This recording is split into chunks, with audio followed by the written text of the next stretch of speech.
listen to David Cameron. Thank you for that introduction, and thank you for that welcome, ladies and gentlemen. As His Royal Highness explained, I've come straight from Lancaster House, where we have 52 countries taking part in a conference on Somalia. And so if I suddenly start speaking about piracy, about terrorism, I haven't lost my marbles. I'll just be reading from the wrong speech. I have to say, the Mayor of Mogadishu, with the appropriately heroic name, Mayor Tarzan, was particularly understanding, because for many years he was actually a councillor right here in Camden before taking on, I think we'd accept the rather larger task of being Mayor of Mogadishu. But it is a pleasure to be back speaking alongside His Royal Highness. Long before corporate responsibility was a big thing, before those buzz phrases like ethical accounting and social value, the Prince was there urging business to do more, to give more, to think more about their impact on the world. And in so many areas, as in so many areas, his long-term, patient, thoughtful interest has been proved absolutely right. Now, of course, we have in this country a great history of businesses doing good, from the welfare schemes in Joseph Rowntree's factories to the housing for workers at Port Sunlight. But it does take dedicated champions, like His Royal Highness, like business in the community, to keep this cause relevant and real. And today, business needs champions more than ever. In recent months, we've heard some dangerous rhetoric creep into our national debate. That wealth creation is somehow antisocial, that people in business are somehow out for themselves. I think we have to fight this mood with everything that we've got. Not just because it is wrong for our economy, because we need the jobs and the investment that business brings, but because it is also wrong for our society. Business is not just about making money, as vital as it is. It is also the most powerful force for social progress that the world has ever known. It can help us to smash poverty, to raise horizons, to drive the innovations, products and services that make our lives better, longer and happier. And yes, as we've heard, including from those inspirational talks today, some of the amazing things that business is doing in our communities, helping to build bigger and stronger societies. I don't think this gets celebrated enough. So what I want to argue today is that those of us who believe in business, in enterprise, in markets, need to come together and prove the skeptics wrong. We need to say that now more than ever, we need the creative talent of business, not just for economic innovation, but for social innovation too. And let's be clear about what we heard today. That social innovation then gets transported back into business, and the leaders that you put out into the community will come back as even stronger business leaders for your benefit in the future. Now, for me, this is particularly important. Corporate responsibility is an absolutely vital part of my mission for this government, which is to build a bigger and stronger society. The big society is all about people recognizing that they have obligations beyond just paying their taxes and obeying the law. Not just doing no harm, but doing good. And this applies to businesses as much as it does to individuals. Personal and business responsibility go hand in hand. Now, many people have told me I should ditch this approach. They say it's not the right time, it's not popular, or it's a distraction. But I say that core belief in social responsibility, not state control, is something we're never going to change. Why? Because if you look at the scale of the challenges that we face, whether it's youth unemployment, family breakdown, drug and alcohol addiction, does anyone really think we can turn these things around just by government changing laws or passing down edicts from above? Of course not. We've tried the top-down approach to running a country, and we've seen that it doesn't work. What's really going to change this nation is collaboration, cooperation, businesses, charities, individuals working with each other and with government to make life better. Not just government action, but social action. Not just government responsibility, but personal and corporate responsibility. That is going to make the difference to our country. Now, of course, there are those who attack this approach. And as I see it, there are three main accusations. First, that this is just a cover for cuts, a way for government to duck its own responsibilities. Second, some people argue this is a fig leaf of respectability for business, a way for companies to convince the world they're doing great things when actually they're not. And third, some people argue that business's role in strengthening society is a distraction from its real job, which is making money. Let me take these three in turn. Let's start with the argument that this is all just a cover for cuts. It goes that when politicians like me talk about responsible business, what we're really trying to do is outsource the work of government and get social change on the cheap. Now, there is a flaw in this argument, which is that I've been talking about building a bigger, stronger society for years, long before the necessity for cuts. Because even if government had 10 times the money that we had today, there would still be big problems that we couldn't crack on our own. Take the obesity crisis. Now, government can run public health campaigns, it can make other interventions, but if the food and drinks industry make it harder, not easier, to live a healthy life, we will always be defeated. That's why we've signed supermarkets and high street restaurants up to the responsibility deal to encourage them to play their part, like Subway and Costa putting calorie information up when people are buying. The point is, there are parts of our society that business can reach, which the state just can't. And then, of course, there are those things that business is simply better at than government. Think of what the Big Issue has done to give dignity to homeless people. Think of what Marks and Spencer's is doing by employing those with mental health problems. They're changing the way that people think in a way that government on its own simply cannot do. Business is very good at influencing attitudes, coming up with fresh ideas. That is why we set up Every Business Commits. It asks business to do more across 5 areas: improving skills, supporting small business, protecting the environment, improving the quality of life, and helping local communities. Norman Lamb, our new Minister for Corporate Responsibility, is going to be driving this forward. And the good news for him is that real progress, as you've just heard, is already being made. Take, for instance, apprenticeships. There were a record number of apprenticeship starts last year, but we want more.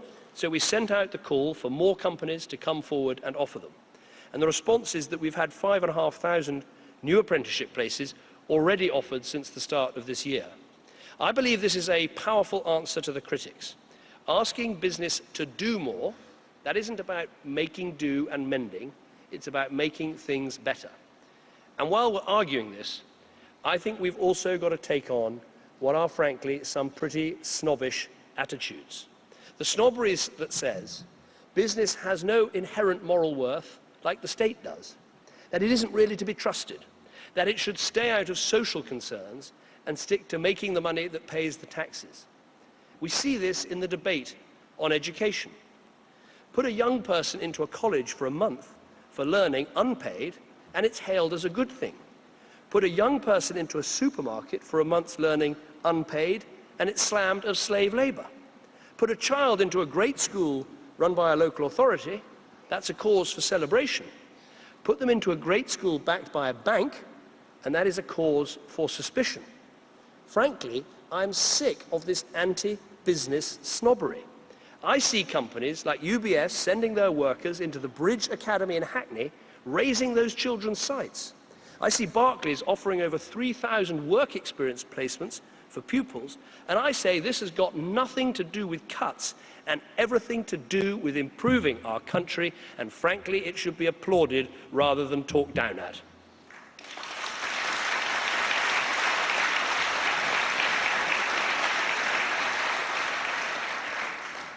Now, the second accusation I want to take on is that corporate responsibility is just a bit superficial.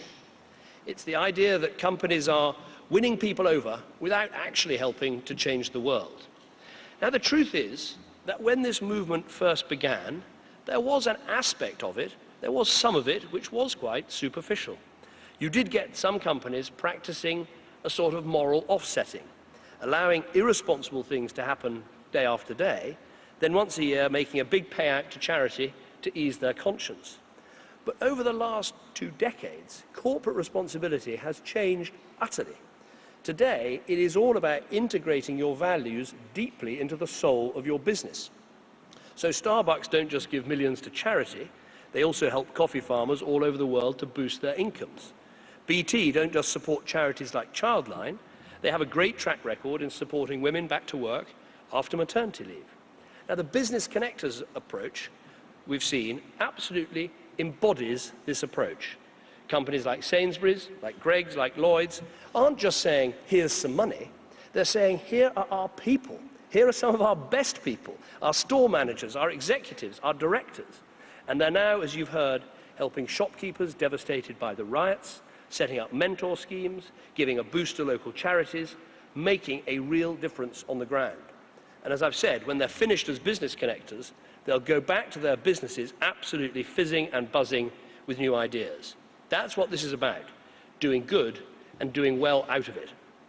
Now that links to the final argument against responsible business, that somehow it's a distraction from the real job of making money. Milton Friedman once said that the social responsibility of business is to maximize profits. Now, in one important sense, he's right. Profit making keeps investment flowing and it creates the jobs and the prosperity that we need in our country. But where I think he's wrong is to assume there's a contradiction between improving your prospects and improving the world. As Prince Charles has just argued so forcefully, they should go together. Just look at, for instance, what Unilever have done recently in India. They saw a fortune at the bottom of the pyramid, millions of people who had small amounts of disposable income, so they developed products specifically for that market. The customers were winning, but the business was winning too. There is a clear, hard-headed business case for behaving responsibly, and that is especially true when you think of the all-important issue in business today of how you build a strong brand. Businesses live or die today by their likability. People like John Lewis because they know their staff get a share of the profits. People like The Body Shop for its work in the developing world. But the problem is they can be the exceptions because the vast majority of fantastically good business goes under the radar. And today I want to say how I hope we can help you to change that, to link the good work you're doing much more directly with public recognition. This is a government that believes very strongly in transparency, in making public information. We've seen how powerful it can be. Since 2010, we've released unprecedented amounts of public data, and the response has been phenomenal. Our crime maps literally receive thousands, tens of thousands of hits every single day. And a whole new industry is springing up to seize on this data and make it user-friendly. I had to award a prize for the best app that had been developed recently.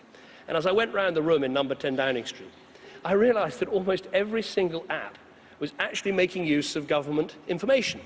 Where was the shortest waiting time in a hospital?